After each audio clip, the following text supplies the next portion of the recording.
Hello, the spicy कढई किचनमध्ये आज आपण इथे शेवभाजी बनवणार आहोत। झटपट होणारी ही शेवभाजी कशी बनवायची, चला तर मग आपण आता इथे लगेच रेसिपीला सुरुवात करूया। आज आपण इथे भावनगरी शेवची भाजी बनवणार आहोत। इथे मी वाटण न टाकता हिची भाजी कशी बनवायची, वाटण न टाकता झटपट भाजी कशी बनवायची कमी वेळामध्ये आणि टेस्टी, चवीला अप्रतिम आता आपण इथे अशी भावनगरी शेवची भाजी बनवणार आहोत। चला तर मग आता लगेच वेळ न घालवता रेसिपीला सुरुवात करूया। तर इथे आपण गॅस चालू केलेला आहे, कढई ठेवलेली, तेल टाकून घेऊ। 2-3 चमचे इथे तेल ॲड करायचं आहे। इथे तेल गरम झालं की इथे अर्धा चमचा जिरे ॲड केलेले, त्यानंतर इथे अर्धा चमचा मोहरी ॲड केलेले, थोडासा इथे बारीक लसूण चिरून ॲड केलेला आहे, थोडासा इथे कढीपत्ता पण ॲड केलेला आहे।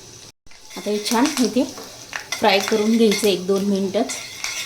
इथे लसणाचा थोडासा कलर इथे हलकासा चेंज झाला की लगेच इथे मी एक कांदा बारीक चिरून ह्याच्यामध्ये ॲड केलेला आहे। आता इथे कांदा पण आपण छान मस्त इथे फ्राय करून घेणार आहोत, कलर चेंज होईपर्यंत। हलकासा इथे गुलाबी कलर येईपर्यंतच आपण हा कांदा ह्याच्यामध्ये फ्राय करून घेऊया। इथे हळद ॲड केलेली आहे, हळद इथे मिक्स करून घ्यायची। इथे आपला कांदा छान मस्त इथे फ्राय झालेला आहे। इथे कांदा फ्राय झाला, छान कलर चेंज झाल्यानंतर इथे मी एक टॅमॅटो इथे बारीक चिरून घेतलेला आहे, तो पण ह्याच्यामध्ये आपण टाकून घेतलेला आहे। त्याचा कच्चेपणा जाईपर्यंत आपण इथे छान मस्त इथे फ्राय करून घेऊया। इथे मीठ टाकून घेते, म्हणजे आपला टॅमॅटो आहे ना पटकन शिजल्या जाईल।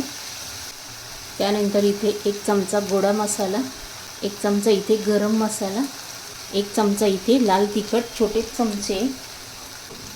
आता आपण हे छान मिक्स करून घेऊया। जेवढे इथे कोरडे मसाले टाकले ना आपण ते याच्यामध्ये छान मिक्स करून घ्यायचे।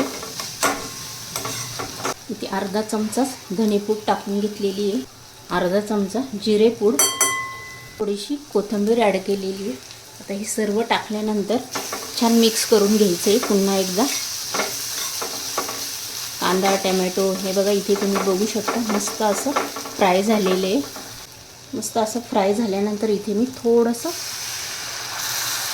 पाणी ॲड केलेलं आहे। आता आपण हे छान याच्यामध्ये मिक्स करून घेणार आहोत। 1-2 मिनटात आपण हे होऊन द्यायचं आहे। छान मस्त हा पाणी टाकल्यानंतर हा मसाला आहे ना 1-2 मिनटं आपण इथे छान होऊन द्यायचा आहे। आता हा मसाला मस्त फ्राय झाल्यानंतर ही जी शेव आहे ना ही याच्यामध्ये मी ॲड केलेली आहे। शेव टाकून घेतल्यानंतर छान मिक्स करायचं आहे। किंचित इथे मी अर्धा कप पाणी ॲड केलेलं आहे पुन्हा एकदा। आता ह्याला आहे ना छान एक दणदणीत उकळी काढून घेणार आहोत आपण। आपण या भाजीला इथे कुठलंही वाटण न टाकता, तुम्ही बघितलं इथे झटपट होणारी इथे आपण शेवभाजी बनवलेली आहे। ऐन वेळेला आपल्याकडे भाजीला काय नसेल त्यावेळेला इथे पटकन आपण ही भाजी बनवू शकता। जर तुम्हाला ही भाजी टिफिनला द्यायची असेल तर तुम्ही इथे सुक्की बनवली तरी चालेल। जर तुम्हाला इथे रस्सा बनवायचा असेल तर तुम्ही इथे जास्त पाणी ॲड करायचं आणि पाण्याला छान उकळी फुटली की त्यानंतर इथेही शेव ॲड करायची। आणि पाणी पातळ असेल तरी पण शेव टाकल्यानंतर ही भाजी आपोआप घट्ट होते। शेव टाकल्यानंतर या रस्स्यामध्ये जशी ही शेव उकळते ना तसा तर रस्सा घट्ट होतो, त्यानुसार तुम्ही इथे बनवू शकता। तुम्हाला सुक्की हवी सुक्की, पातळ हवी पातळ। जर तुम्हाला टिफिनला द्यायची असेल तर तुम्ही इथे अर्धा कपच पाणी इथे ॲड करायचं। इथे मी शेवभाजी सुक्कीच बनवणार आहे, त्यामुळे मी इथे थोडंच पाणी ॲड केलेलं आहे।